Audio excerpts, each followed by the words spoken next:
kane renga ko gasununu ngace jya ugira umutima miliyoni 62 zagiye mu santrale ufite se urazigira urazigira we miliyoni 60 se ko vumvura gusa zagiye santrase nyamara riturira mami rituriza ama ikintu mbashije kubona Roma muziranye bro 62 zaragiye santrase igipigi ndetse nabanziranye hehe nacyo ngewe nesa muremure nagazina pigi micyo bisobanura ngo nje mize nkawe nawe uriye izuri uri kumva Godfa rero mpita niyongoza ndituriza ariko ndavuga nti reka nigendera umuhungu w'igiko ariko 62 zaragiye nagagombye kuba naraguzemo igipangu iwacu Gikondo zigenda gutyo 6 ariko narongeye ndazuka umuhungu nararize naricaye ndarira nararize ndarira ngewe nubwo ntabasha kuza kuririra kuri live cyangwa se wenda ku ma YouTube n'ibiki ariko zarayoyotse wahamagara umuntu agahita akubwira mwene ayo magambo ni igifuri cyinshi atari kumbwira icyo masa muri kumva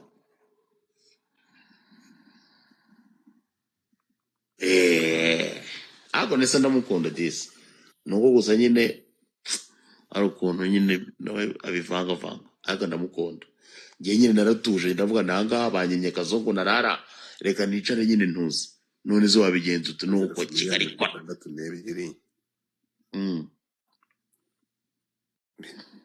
waraba managinze oya ariko Godfa ngewe nagiye urumva nagiye Sweden akoranye kuberetse gato nyine mubwire nagiye Sweden urumva maze kujya Sweden mvugana n'abahungu n'ibiki byose ubwo harimo ibidetaye ntavuga ngewe nuko nkora inkuru yanjye mvugana n'abahungu n'ibyo byose barambatsasa rero abana hari umuntu tuzi ushobora kuza tugakora business ya danje n'ibiki byose uribuka igihe Servizo yazaga akora ibiboro by'amanuzo by'amakava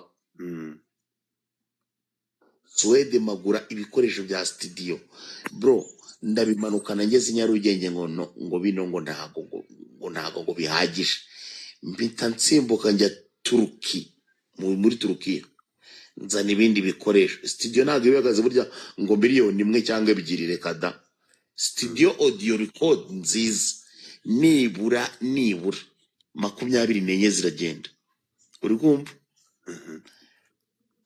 dushaka n'ibindi bikoresho bya za video n'ibiki byose bro izina ry'Imana nahita ndira ndakase iyo mbyibutse ndarira none umaze gusetinga byose bitavuga ati kambe nisubiriye Mongolia none ngiye gukomeza mfata ikayi n'ikaramu mbe nanjye nsunika ibiceri bigiye kuba byinjira studio yaragiye iba nkarigarayize nyine nesa wanjye ahurira he n'ibyo bintu arabizi ibyo mvuga arabizi vugisha ukuri niba ngiye narabagaye muri studio yawe nge nazaga nje kureba umugabo wanjye iwawe sinigeze nkumenya sinzana kumenye Godfather ntago uri murabyumva gabanya ubugambo Godfather ntago uri kubyumva se ibyo rero ntago byumva wowe nyine twe duhuriye he n'ayo mamiliyoni uri kuvuga waraduhaye ariko ayo mamiliyoni like bahuriye duhuriye he yavuge Godfather yo nesa nkomeze ega ndagukunda ntukankunde wiza kwibaraguzwa ku banyarwanda nesa ndagukunda ntivomo ya Mungu nkomeze arabajije ngo ndakubajije ngo ayo mamiliyoni muriye he nayo n'umugabo wanjye ahuriye he nayo munsabire nesa ngo nkomeze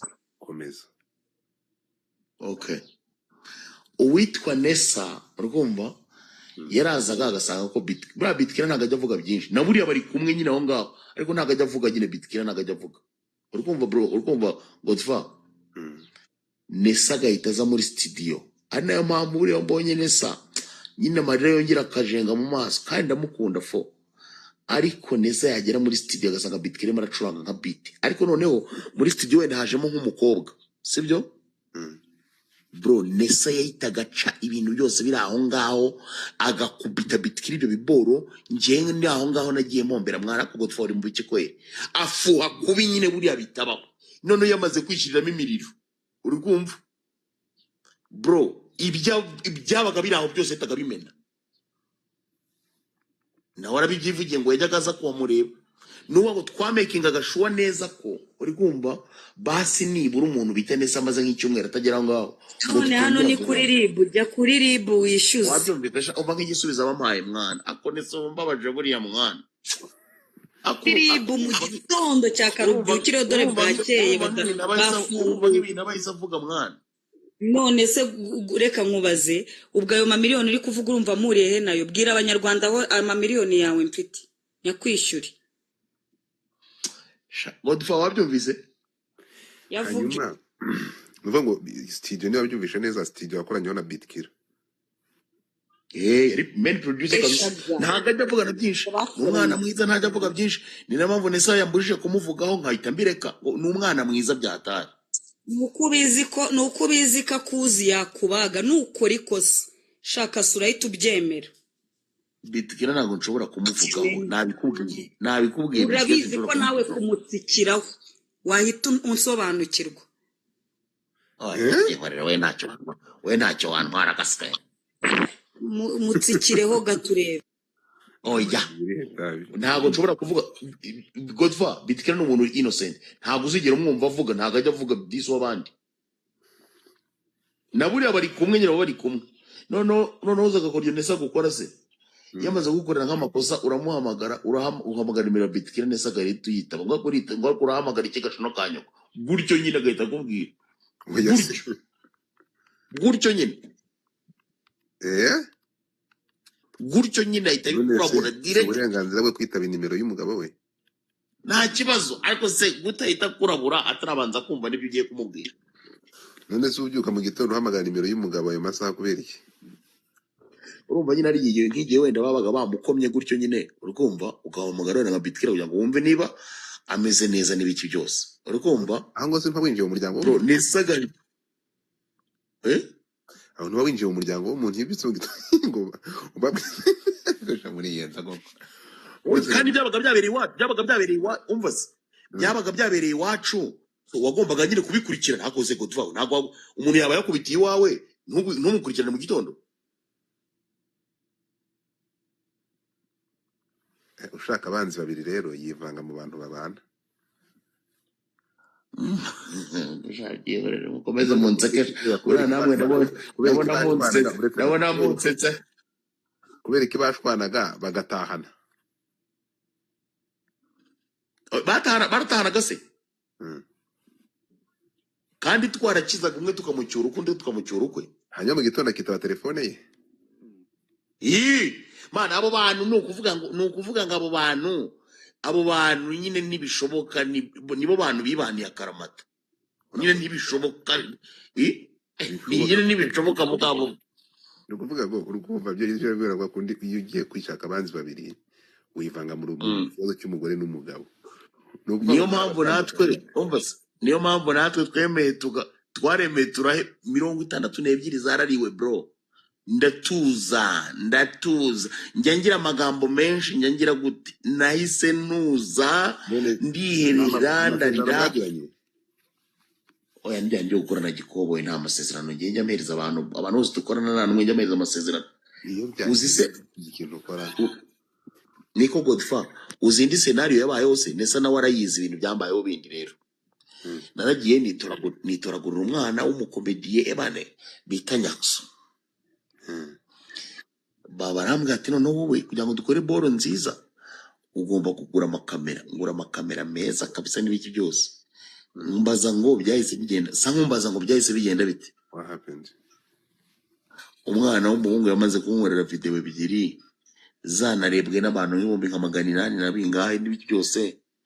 Mfashe rutema ikirere mvuga ati business maze kuyisetinga, ngiye kumva numva ngo Nyaxi yamaze kujya muri kwa campus ngo mukubise miliyoni 10 zo kumusinyisha. Urumva? Eh?